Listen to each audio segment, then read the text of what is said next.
Hello दोस्तों, मेरा नाम अभिषेक है और आप नाबार्ड इंटरव्यू की तैयारी कर रहे हैं। आपको नहीं पता कि डीएफ फॉर्म कैसा रहता है, तो ये वीडियो आपके लिए ही है। अगर आप नाबार्ड एग्ज़ाम की तैयारी कर रहे हैं और आगे आने वाले ईयर्स में 21, 22 और फर्दर एग्ज़ाम्स के लिए अगर आप तैयारी कर रहे हैं, तो इंटरव्यू का फॉर्मेट क्या रहेगा, डीएफ फॉर्म जो डिटेल्ड एप्लीकेशन फॉर्म है कैसा रहता है, हम उसकी बात करेंगे। दोस्तों, मेरा राजभाषा अधिकारी का है और ये इंटरव्यू स्टार्ट है 25 नवंबर से लेके फर्दर डेट्स तक। तो दोस्तों, अभी मेरी डेट क्लैरिफाइड नहीं हुई है। इसी तरह से आप बहुत से कैंडिडेट्स रहेंगे जिनको अभी डीएफ नहीं पता होगा इसका फॉर्मेट क्या रहता है। तो आज मैं आपसे बात करूंगा कि आप जितने भी नाबार्ड के इंटरव्यूज़ देंगे, तो जो आपसे ऑनलाइन यहाँ पे डिटेल एप्लीकेशन फॉर्म मांगा जाएगा, तो किस तरह का रहेगा, आपको कैसे भरना है, तो हम उसकी बात करेंगे। ये जो लिंक आप देख पा रहे हैं, इसे मैं डिस्क्रिप्शन बॉक्स में दे दूंगा, जहां पे आप क्लिक करके इस वाले पेज पे पहुंच सकते हैं। तो हमने इस पे क्लिक किया, अब मेरे सामने एक पेज ओपन होगा और इस पेज में वो सारी डिटेल इन्फॉर्मेशन डिमांड की जाएगी जो कि वहां पे आपसे मांगी जाएगी।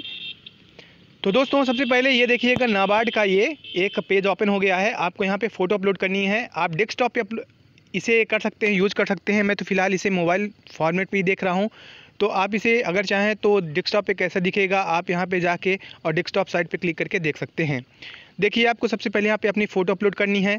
फ़ोटो आपको वही अपलोड करनी है जो कि आपने परीक्षा फॉर्म भरते टाइम जो प्रीलिम्स में आपने अपलोड किया था, वही आपको यहाँ पे भरना है। देन आपको रजिस्ट्रेशन नंबर जो रहेगा वो मिल जाएगा। आपके ईमेल आईडी पे आपको मैसेज भी आ रहा होगा, ये आप देख सकते हैं। कौन सा पोस्ट अप्लाई किए हैं, सारा का सारा आ जाएगा। ये जैसे आप अपना रजिस्ट्रेशन नंबर डालेंगे, तो यहाँ पे जो ब्राउन कलर का जो कि भरने के लिए नहीं क्लिक हो रहा है, तो वहाँ पे अपने ऑटोमेटिकली वो आ जाएगा। यहाँ पे father's name and your category आप जो भी चाहें आप चूज कर सकते हैं। मैं तो रिकमेंड करूँगा कि अगर आप इसे देख रहे हैं तो आप फिल करके देख लीजिए कि क्या क्या आप भर पा रहे हैं, क्या आपको दिक्कत जा रही है। आप वो सारा का सारा इकट्ठा अपने पास रख सकते हैं। चौथे में नेशनलिटी है, आप इंडियन लिख देंगे। एंड पाँचवा है, क्या आप प्रत्यावर्ती प्रवासी विस्थापित हैं। As per your convenience and जैसा भी आप सूट करते हो आप उसे अप्लाई कर दीजिए। जितना डेट ऑफ बर्थ है यहाँ पे जो ब्राउन कलर का है, ये अपने आप आ जाएगा, आपको भरने की ज़रूरत नहीं रहेगी। मदर टंग यहाँ पे आपकी हिंदी, इंग्लिश, वट एवर जो भी हो आप वो यहाँ पे फिल कर सकते हैं। ये नेक्स्ट 8वां नंबर, यहाँ पे आपको अंग्रेजी के अतिरिक्त, मतलब अंग्रेजी अगर आपका है तो इसके अलावा आपको हिंदी, तेलुगु, तमिल जो भी है आपको यहाँ पे फिल करना है। आप बोल सकते हैं, पढ़ सकते हैं, लिख सकते हैं। अगर आपने कोई परीक्षा उत्तीर्ण की है 10वीं, 12वीं, 8वीं, 5वीं, आप वो सारे के सारे यहाँ पे फिल करेंगे। अगर आपने कोई भी एग्ज़ाम लैंग्वेज का अगर उस मीडियम से पास किया है, तो आप वो हाईएस्ट क्वालिफिकेशन वहाँ पे लिख सकते हैं। शैक्षणिक योग्यताएं की बात करें तो जो एसएससी है, ये 12वीं को बोलते हैं। ग्रेजुएशन जो आपने स्नातक किया है, स्नातकोत्तर यहाँ पे मैंडेटरी नहीं रहेगा, किया है तो और अच्छी बात है। अन्य विवरण अगर आपने कोई प्रोफेशनल कोर्स किया है लाइक डीसीपी, जीडीसी और एनी अदर कोर्सेज, आप वो मेंशन कर सकते हैं। 10वें में दोस्तों, आप अगर कोई भी खेल में हैं, स्पोर्ट्स में हैं, तो आप यहाँ पे अगर आपको कोई प्रमाण पत्र या फिर आपका कोई प्रूफ है, तभी आप यहाँ पे मेंशन करिए। क्योंकि अगर आप मेंशन करते हैं और वहाँ पे प्रमाण पत्र प्रूफ नहीं देते, तो वैसे ही नहीं रहेगा। तो अगर आपने कोई भी अगर पार्टिसिपेट किया है, कोई भी अगर आपके पास प्रमाण पत्र है, तो आप इसे ज़रूर मेंशन करिएगा। खेल के अतिरिक्त जैसे कि आप किसी पार्टिसिपेट किए हों लाइक स्पोर्ट्स में और एनी प्रतियोगिता में जो कि एजुकेशनल प्रतियोगिता हो सकती है, उसमें भी। 11वां और 12वां ये है सशस्त्र सेनाओं के लिए लाइक सीआरपीएफ, एसएसबी, ये जितने भी रहते हैं इन सब के लिए है। तो अगर आपने वर्क किया है तो आप as per your nature of duty and as per your eligibility आप इसे फिल कर सकते हैं। जो आपका सशस्त्र बल के अलावा नियोजन का विवरण है, ये अगर आप काम कर रहे हैं किसी प्राइवेट इंस्टीट्यूट, गवर्नमेंट इंस्टीट्यूट जिसमें आपको कोई आर्म्ड नहीं लेके चलना पड़ता, तो आप उनके लिए आप इसे फिल कर सकते हैं। लाइक मेरा है तो मैं एमपी पब्लिक प्रोसिक्यूशन में वर्क करता हूँ, तो यहाँ पे मैं संस्था का नाम लिखूँगा। आपने जहाँ जहाँ काम किया है आपको सभी फिल करना है। तो इसके बाद आपको यहाँ पे डेजिग्नेशन आपका क्या है, तो मैं लाइक अभी असिस्टेंट ग्रेड 3 हूँ, तो मैं ये फिल कर दूंगा। कब से कब तक आप क्लिक करेंगे तो यहाँ पे डेट का आ जाएगा, आप ये सारा का सारा भर सकते हैं। देन आपके पास क्या दायित्व रहता है, आप ऑफिशियल वर्क करते हैं, कैसे वर्क करते हैं, और अगर आपको कोई रिवार्ड मिला है आप उसके बारे में यहाँ पे मेंशन कर सकते हैं। लेकिन आप ध्यान रखिएगा, अगर आप कुछ यहाँ पे अवार्ड मेंशन कर रहे हैं तो आपके पास एक ठोस वजह होनी चाहिए कि आप वो लिख रहे हैं, तो क्या आप उसे वहाँ पे वेरीफाई कर सकते हैं या फिर आप उसे डिफेंस कर सकते हैं।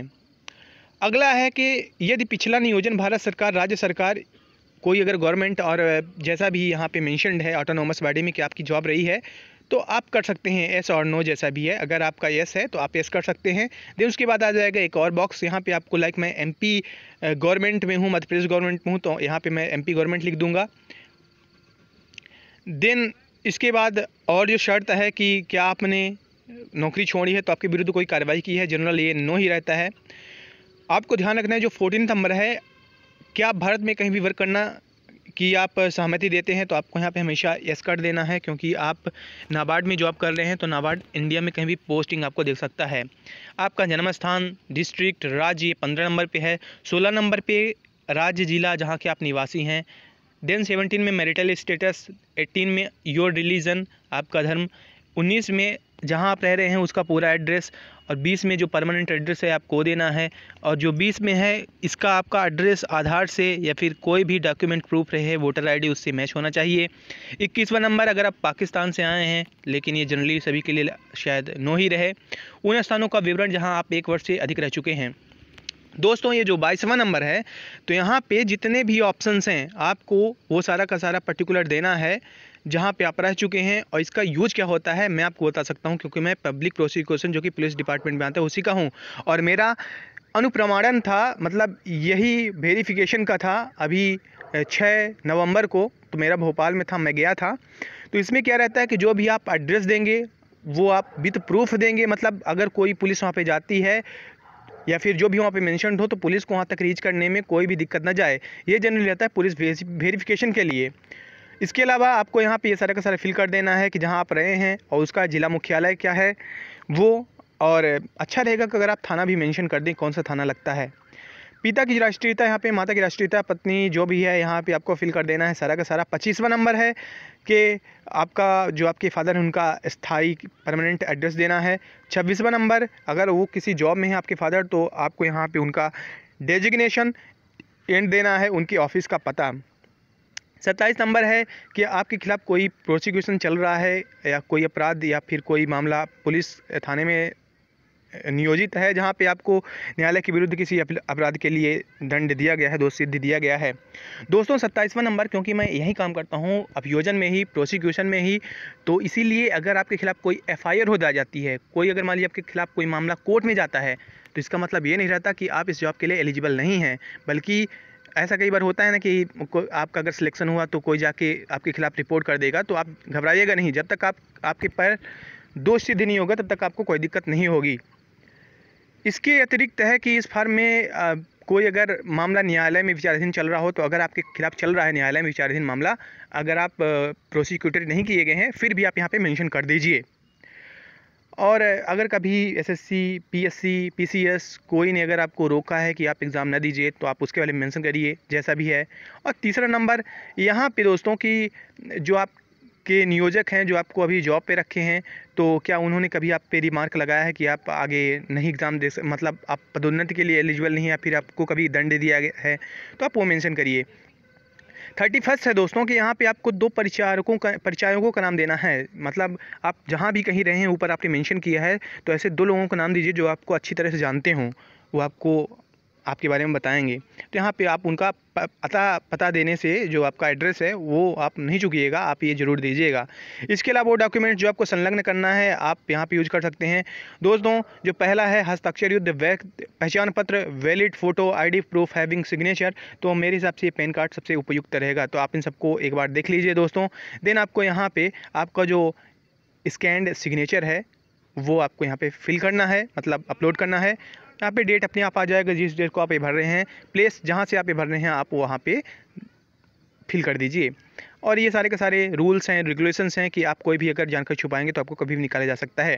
देन आपको सबमिट कर देना है। तो दोस्तों उम्मीद है कि मैं आपको अच्छे से समझा पाया हूँगा कि किस तरह से आपको भरना है एंड क्या क्या डिमांड किया गया है। दोस्तों अगर आपको कोई भी दिक्कत जाए नाबार्ड इंटरव्यू में या फिर ऐसी कोई भी जानकारी चाहिए हो, या फिर आपको पुलिस वेरिफिकेशन कोई दिक्कत हो, या फिर ऐसा कोई भी दिक्कत हो, तो आप हमसे आस्क कर सकते हैं, क्योंकि मैं प्रोसिक्यूशन में वर्क कर रहा हूं एंड मुझे पुलिस वेरिफिकेशन का एवं इन चीज़ों का काफ़ी अच्छा आइडिया है। तो दोस्तों उम्मीद है कि ये आपको वीडियो काफ़ी हेल्पफुल लगी होगी एंड ये मैं लिंक ऑलरेडी डिस्क्रिप्शन बॉक्स में दे दूँ जहाँ पे आप क्लिक करके इस पेज पे आप आ सकते हैं और इसे फिल कर सकते हैं, देख सकते हैं, एक मॉक टाइप कर ले सकते हैं। दोस्तों आप हमारे साथ बने रहिएगा। Thanks lot guys.